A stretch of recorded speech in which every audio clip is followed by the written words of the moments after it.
আজকের ভিডিওর বিষয়বস্তু হচ্ছে মাধ্যমিকের পর আপনারা কি এমন কোর্স নিয়ে পড়লে তাড়াতাড়ি চাকরি পাবেন কিংবা তাড়াতাড়ি আপনি আপনার কোনো কাজ করতে পারবেন, অর্থাৎ মাধ্যমিকের পর প্রফেশনাল কোর্সেস।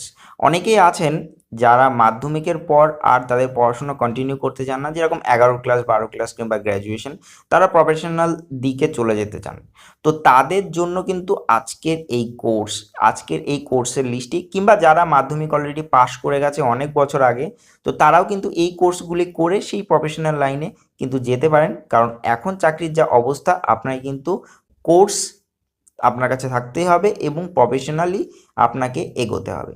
তো আমরাও এগোবো ভিডিওটিতে। ভিডিও শুরু করার আগে রিকোয়েস্ট একটাই,